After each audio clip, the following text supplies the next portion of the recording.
I thought I knew everything about my father after 32 years, but one whispered warning from my husband at Dad's retirement party shattered my entire world.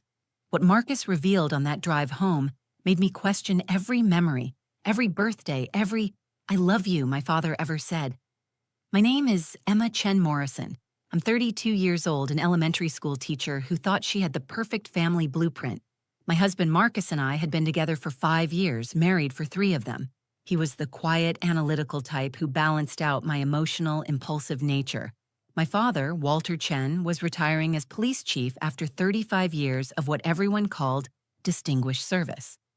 My mother, Diane, had stood by his side through every late night, every dangerous call, every commendation ceremony. That night was supposed to be a celebration. Instead, it became the night I discovered that the man who taught me about justice had been living a lie that would destroy everything I believed about family, truth, and the father I'd idolized my entire life. What would you do if the person you trusted most in the world turned out to be someone you never really knew at all? The morning of my father's retirement party started like so many Saturdays from my childhood. I woke up in my old bedroom at my parents' house, surrounded by faded posters of soccer stars and debate team trophies. The familiar scent of Mom's coffee brewing downstairs mixed with something else that made my heart squeeze with nostalgia. Dad's famous pancakes with cinnamon. "Emma, honey, you're up." My mother Diane called from the kitchen as I padded downstairs in my old high school softball shirt. "Your father's making enough pancakes to feed an army. Again." I found them in their usual Saturday morning positions. Dad stood at the stove, flipping pancakes with the precision of someone who'd perfected the technique over 3 decades.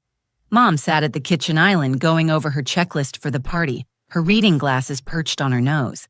This was them, the steady rhythm of a 35-year marriage that had weathered everything life threw their way. "There's my Emmy," Dad said, using my childhood nickname as he slid a perfect stack onto a plate. "Marcus still sleeping?" "He's on his way. Had to stop by the office to grab something," I said, stealing a piece of bacon from the serving plate. "Can't believe you're actually retiring, Dad. Thought they'd have to drag you out of that office." Walter Chen laughed, the deep rumble I'd been hearing my whole life. At 58, he still cut an impressive figure. Tall, broad-shouldered, with silver threading through his black hair in a way Mom called distinguished. His presence had always made me feel safe, protected. Even now, as a grown woman, being near him made me feel like nothing bad could ever happen. "Time to let the younger generation take over," he said, though I caught the wistfulness in his voice. "Besides, your mother's got a list of house projects longer than my arrest record." "Your arrest record's pretty impressive," Mom teased. "Remember the Hartley case? The whole precinct thought that guy would never get caught." They fell into easy conversation about Dad's greatest hits. Cases solved, lives saved, bad guys put away. I'd heard these stories 100 times, but I never got tired of them. My father wasn't just a cop. He was the kind of cop they made movies about, the kind who coached Little League on weekends, who knew every kid in the neighborhood by name, who once talked a desperate father out of doing something terrible by sharing his own struggles, raising a teenage daughter. Marcus arrived just as we were finishing breakfast, greeting my parents with genuine warmth. That's one of the things I loved about him. He'd slotted into my family like a missing puzzle piece. Dad respected his intelligence and work ethic. Mom adored his dry humor and the way he looked at me like I hung the moon. "Ready for the party setup, Chief?" Marcus asked, helping clear plates. "Just Walter now," Dad corrected with a smile, "or soon-to-be professional fisherman, according to my retirement plans." We spent the next hours transforming my parents' backyard into Party Central. Mom directed operations with military precision while Dad and Marcus hung lights and set up tables. I worked on the photo display.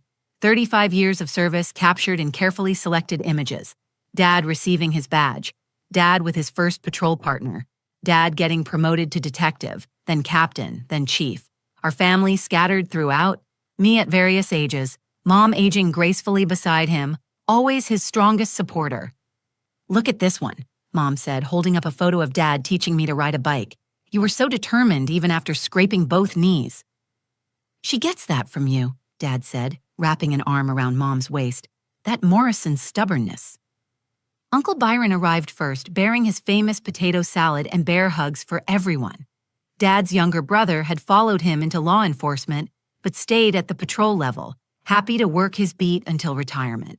Then came Aunt Celeste with her twins, Dad's poker buddies from the force, our neighbors, and what seemed like half the police department. Commander Reeves, Dad's best friend and newly appointed chief, pulled me aside.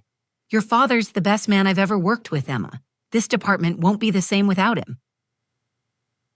By evening, our backyard buzzed with conversation and laughter. Kids ran between tables while adults swapped stories about Dad. The caterers Mom hired moved efficiently through the crowd, keeping glasses full and plates loaded. Everything was perfect. The weather, the food, the company. I stood by the dessert table, watching my parents dance to their song, the same one they'd danced to at their wedding. Dad whispered something in Mom's ear that made her laugh and swat his chest playfully. This was love, I thought. This was what Marcus and I were building toward. I had no idea that in less than an hour, everything I believed about my family would shatter into pieces too small to ever put back together. The trouble started during dinner. We just finished the main course when I noticed Marcus hadn't touched his plate. His grilled salmon sat untouched. The asparagus he usually loved pushed to one side. This wasn't like him at all. Marcus had the appetite of someone who ran 5 miles every morning, and Mom's hired caterers had outdone themselves. "Honey, you feeling okay?" I whispered, leaning close enough to smell his cologne mixed with something else. Nervous sweat. He gave me a tight smile that didn't reach his eyes. Just a long week at work. But I knew my husband. I knew the difference between his work-stressed face and whatever this was. His jaw kept clenching and unclenching, a nervous habit he'd developed in college during finals. His eyes weren't focused on anything at our table. Instead, they kept drifting to where my father sat at the head table, laughing at something Commander Reeves had said. "Marcus, seriously, what's wrong?" I pressed, placing my hand over his. His hand was ice cold and slightly trembling. In 5 years together, I'd seen Marcus nervous exactly twice. When he proposed and when his mom had emergency surgery. This was something different. This was fear. "Not here?" he said quietly, his voice strained. "Please, Emma, just not here." Before I could respond, Dad stood up, tapping his knife against his glass. The backyard fell silent as everyone turned their attention to the man of honor. My father had always commanded a room, but tonight he seemed to glow with satisfaction and pride. "I want to thank everyone for being here tonight," Dad began, his voice carrying across the yard. 35 years ago, I took an oath to protect and serve this community. It's been the honor of my lifetime to wear this badge. The crowd murmured appreciation. I should have been focused on my father's words, but I couldn't stop watching Marcus. His face had gone pale, and he gripped his water glass so tightly I worried it might shatter. Through every challenge, every long night, every difficult decision, I've had my compass, my beautiful wife Diane, who never let me forget what we were fighting for, and my daughter Emma, who reminded me every day why this job mattered. People turned to smile at Mom and me. I forced myself to smile back, but my stomach churned with growing dread. Something was terribly wrong with Marcus. Dad continued his speech, talking about integrity, duty, and the thin blue line. With each word, Marcus seemed to shrink into himself. When Dad mentioned a case from several years ago, something about bringing down a drug ring, Marcus actually flinched. "Excuse me," Marcus muttered, pushing back from the table. "Bathroom." He walked away too quickly, his movements jerky and uncomfortable. I counted to 30 before following, making my own excuses to Aunt Celeste, who was asking about our vacation plans. I found him in my parents' powder room, splashing cold water on his face. His hands shook as he gripped the sink. "Marcus, you're scaring me. Talk to me." He looked up, meeting my eyes in the mirror. The fear I saw there made my breath catch. "We need to leave." "What? Number Dad's about to cut the cake. Mom ordered it from that special bakery downtown. It's shaped like a badge and—" "Emma." He turned to face me, grabbing my shoulders gently but firmly. "I need you to trust me. We need to leave. Right now." "Not until you tell me why. Is someone sick? Did something happen at work? Are you having some kind of panic attack? I'll explain everything in the car. Please, I've never asked you for anything like this, but I'm asking now. We need to go. The desperation in his voice cut through my confusion. This was Marcus, steady, logical, never dramatic Marcus, begging me to leave my father's retirement party without explanation. Every instinct screamed that something was catastrophically wrong. Okay, I heard myself say. Okay, we'll go. We returned to the party where Dad was posing for pictures with his command staff. I caught Mom between photos fabricating a story about Marcus feeling sick, probably food poisoning from lunch. Her face creased with concern. Do you need anything? I can pack some food for later. No, Mom, we're fine, just need to get him home. The lie tasted bitter on my tongue. Dad waved from across the yard, calling out, "Feel better, son." Marcus barely managed a nod in return. I'd never seen him move so fast as we walked to our car, as if something might chase us if we didn't hurry. His hands shook as he fumbled with the keys. "I'll drive," I said, but he shook his head. I need to focus on something. As we pulled away from my childhood home, leaving behind the party lights and laughter, my heart hammered against my ribs. In the passenger seat, I twisted to watch the house disappear, unaware I was seeing my old life for the last time. "Marcus," I said as we turned onto the main road, "you need to tell me what's happening. Right now." He white-knuckled the steering wheel, jaw working silently. Then, finally, the words that would change everything. "Your dad isn't who you think he is." And something. Marcus pulled into the empty parking lot of a closed grocery store, the overhead lights casting harsh shadows across his face. He turned off the engine and sat there for a moment, hands still gripping the wheel like it was the only thing keeping him grounded. "Start talking," I said, my voice sharper than intended. "You just made me walk out of my father's retirement party. My mother thinks you have food poisoning, so whatever this is, it better be worth it." He turned to face me, and the pain in his eyes made my anger evaporate. "Remember last month when I had that cybersecurity conference in Portland? Of course. You were gone for 3 days. You brought me back that coffee mug from the convention center. I did go to the conference, but I also met with a private client, a company called Meridian Financial. They'd been hacked 20 years ago. Someone accessed their entire database, including client information, transaction records, everything. They hired me to analyze some old security footage they'd recently digitized. I didn't understand where this was going. "Marcus, what does this have to do with my father?" He reached for his phone, his movements careful and deliberate. The hacker was caught on camera for just a few seconds. The quality was terrible, but they'd used new enhancement software. Emma, when I saw the cleared-up image, I couldn't believe it. I ran it through facial recognition software 5 times. My mouth went dry. "What are you saying?" "It was your father, Emma. The man in that footage was Walter Chen." The words hit me like a physical blow. That's impossible. 20 years ago, Dad was a detective. He was hunting criminals, not... That's insane, Marcus. You made a mistake. That's what I thought. I was sure there had to be an explanation.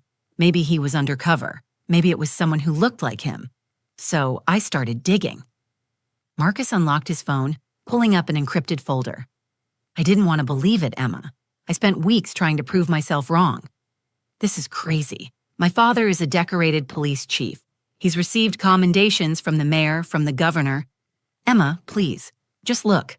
He handed me the phone. The first document was a bank record from 2003, a deposit of $50,000 into an account I didn't recognize. Then another from 2004 and another. The account name was WC Consulting, LLC. That could be anyone, I said weakly.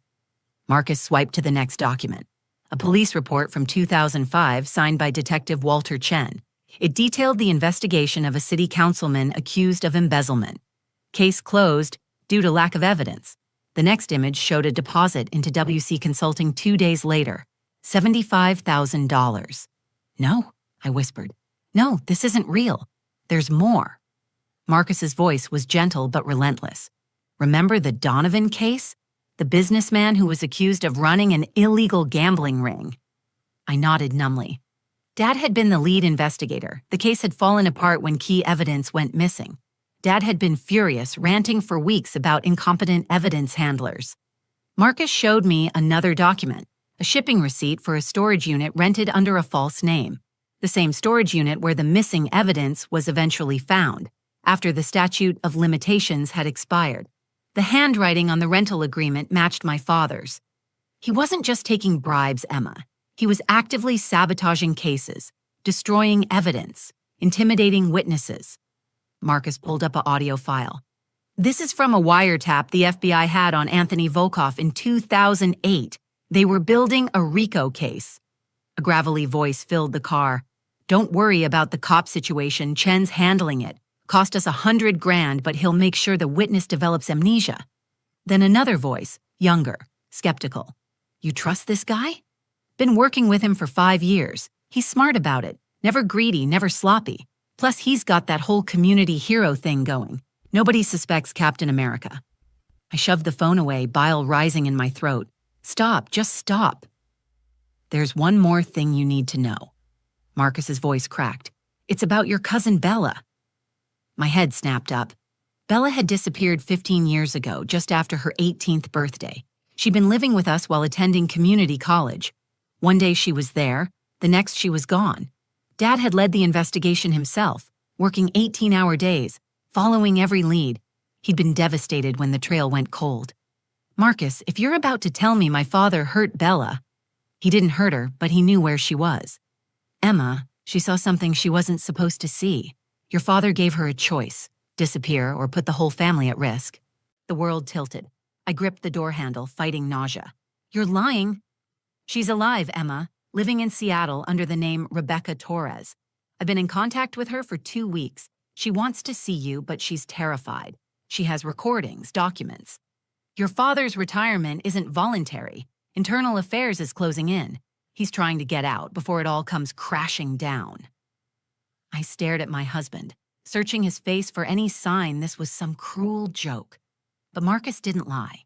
He didn't exaggerate. He dealt in facts and data, and the pain in his eyes told me he wished none of this was true. Show me, I whispered.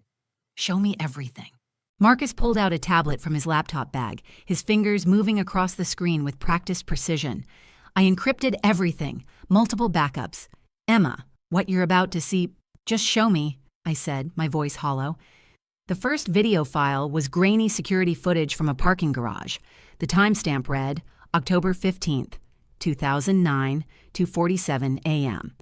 I watched my father exit an unmarked sedan and approach another vehicle. A man got out.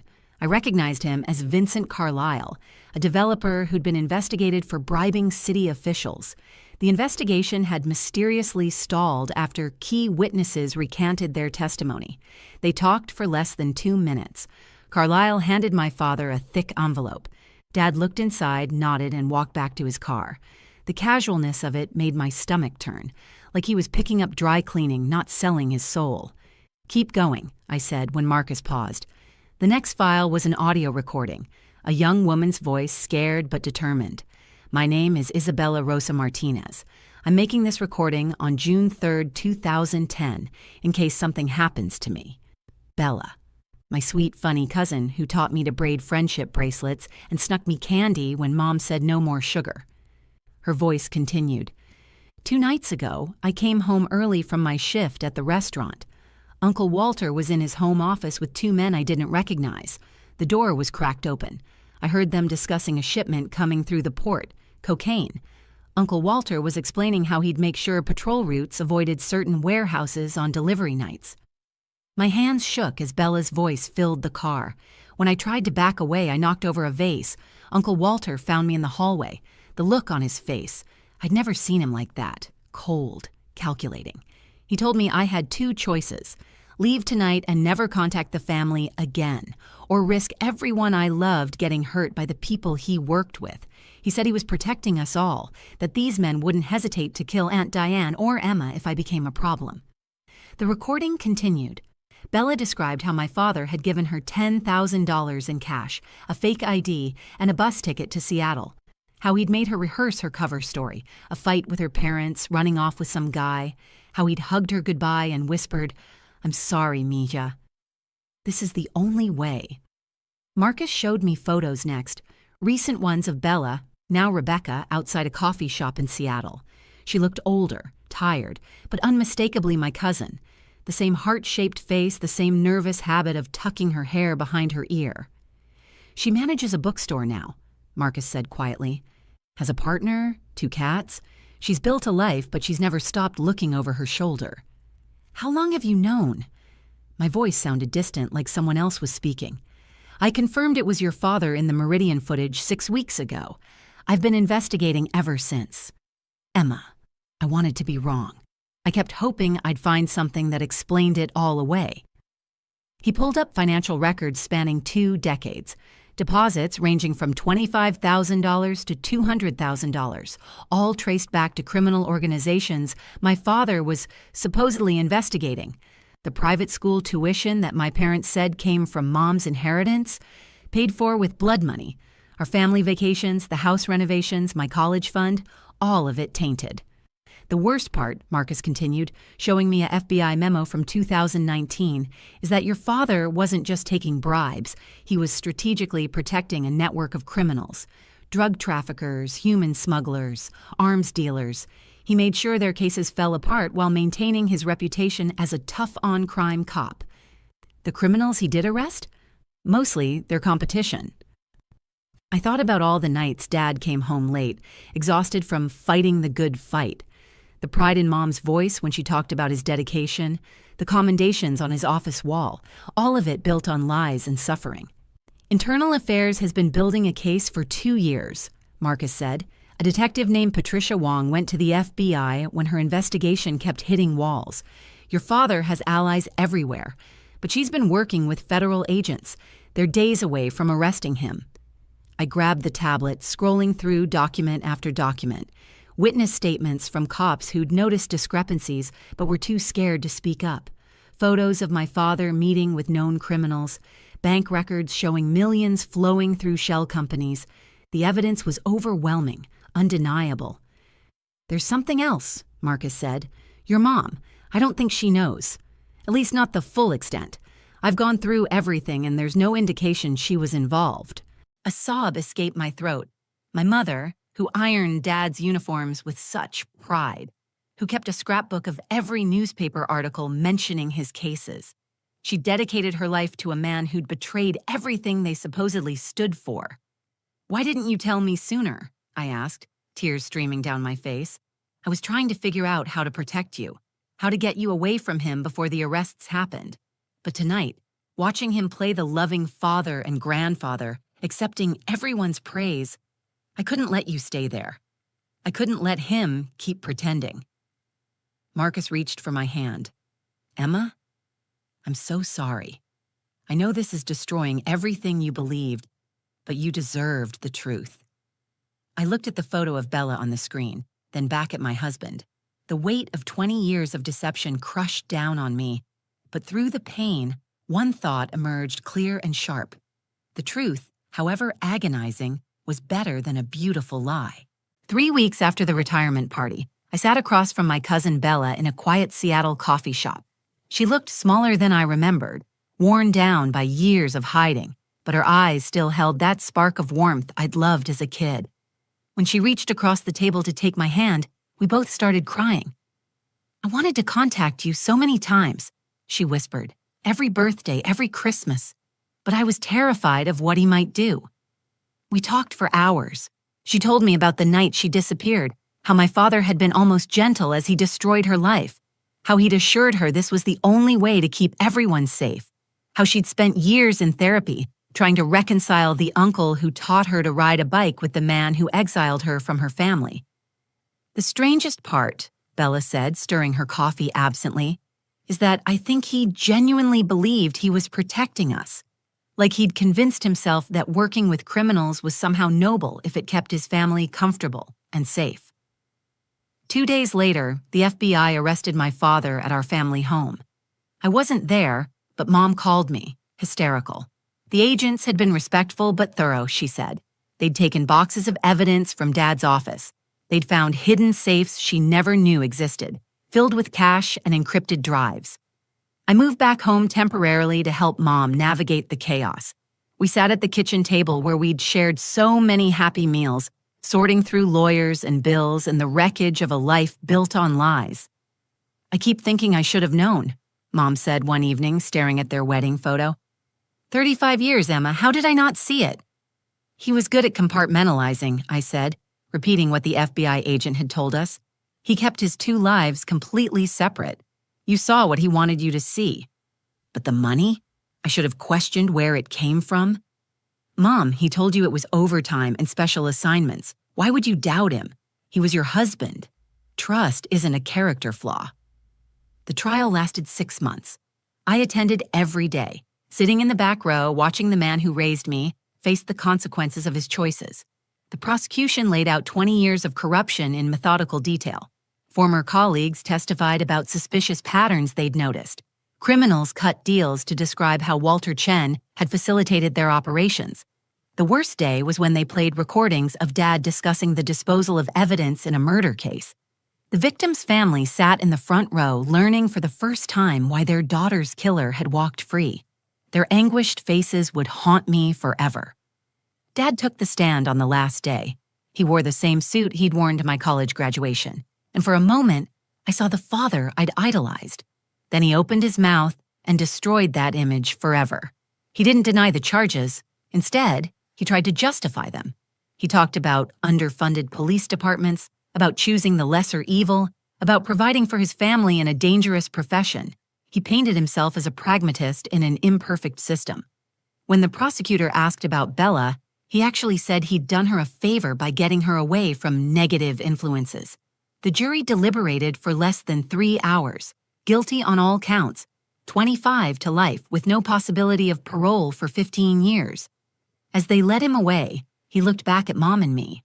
I saw no remorse in his eyes, only disappointment that we hadn't understood his twisted logic. Mom filed for divorce the next day. She sold the house, unable to live surrounded by memories built on blood money. She moved to a small apartment near her sister, starting therapy to process decades of deception. I visited every week, watching her slowly rebuild her sense of self. Marcus and I grew stronger through the ordeal. He'd risked everything to tell me the truth, knowing it would shatter my world. That kind of courage and integrity became the foundation of our renewed relationship. We started couples counseling to work through the trauma and trust issues that surfaced. 6 months after the trial, I returned to teaching. My principal had been understanding, giving me leave to handle the family crisis.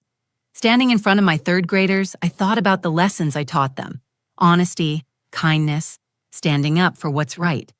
Values my father had preached, but never practiced. One evening, grading papers at home, I found myself writing a letter to Dad in prison. I sealed it, then threw it away, then wrote another. This became my ritual, writing letters I'd never send, processing emotions too complex for therapy alone. In one letter, I wrote, "You taught me to be brave, to fight for justice, to protect those who couldn't protect themselves. The irony is that those lessons you gave me are exactly why I can't forgive what you've done. You created the moral compass that now points away from you." A year later, Bella came for Thanksgiving. We cooked Mom's recipes and told stories about the family members who'd cut us off after the scandal. Some bonds had broken beyond repair, but others had grown stronger. Aunt Celeste still called weekly. Uncle Byron visited when he could, struggling to reconcile his brother's crimes with the man he'd loved. That night, as Marcus and I cleaned dishes, he asked, "Do you regret knowing the truth?" I thought about the question I'd wrestled with for months. The father I'd believed in had been a fantasy, but the pain of losing that fantasy was real. Yet living in ignorance would have been worse, building my life on a foundation of lies, inadvertently benefiting from others' suffering. "No," I said finally. "The truth broke my heart, but it also set me free. I can't change what he did, but I can choose who I want to be, and that person values truth over comfortable lies." Marcus pulled me close, and I leaned into his warmth. Outside, the world went on, imperfect, complicated, sometimes cruel. But in that moment, in the honest love of my husband and the hard-won wisdom of survival, I found something my father had never really had: peace. The next morning, I returned to my classroom. 25 8-year-olds waited for their lessons about honesty and kindness, and doing the right thing even when it's hard. I taught them with conviction now, knowing the cost of those values and choosing them anyway. Because sometimes the greatest act of love is having the courage to see someone clearly, acknowledge the pain they've caused, and choose to heal anyway. My father had taught me about justice without ever understanding it himself, but in the ruins of his deception, I'd learned something he never could. True integrity isn't about maintaining a perfect image. It's about facing hard truths, owning your mistakes, and choosing to be better. And that's a lesson worth teaching. And that's where my story ends, or really, where my new life began. Learning the truth about my father shattered everything I thought I knew about family, trust, and the people we love. But in those broken pieces, I found something more valuable than the comfortable lies I'd been living with, the strength to face reality and build something genuine from the ground up. They say the truth will set you free, but they don't tell you it might destroy everything first. What matters is what you choose to build from those ashes. I chose honesty. I chose healing. I chose to break the cycle of deception that had poisoned my family for decades. If you're struggling with your own family secrets or betrayals, know that you're not alone. The path to healing isn't easy, but it's worth taking. Sometimes the people we trust most are the ones capable of the deepest deceptions. That doesn't make us foolish for trusting. It makes us human. Thank you so much for listening to my story. If it resonated with you, please take a moment to like this video. It really helps other people who might need to hear this message find their way here. I'd love to hear your thoughts in the comments below. Have you ever discovered something about someone you loved that completely changed your perspective? How did you heal and move forward? Your experiences might help someone else who's going through something similar. And if you want to hear more real-life stories about family, truth, and the complicated ways we love each other, make sure to subscribe to the channel and hit that notification bell. We share new stories every week, stories that remind us we're never as alone as we think we are. Until next time, remember, the truth might hurt, but living a lie hurts more. Choose courage. Choose honesty. Choose yourself. Take care, everyone.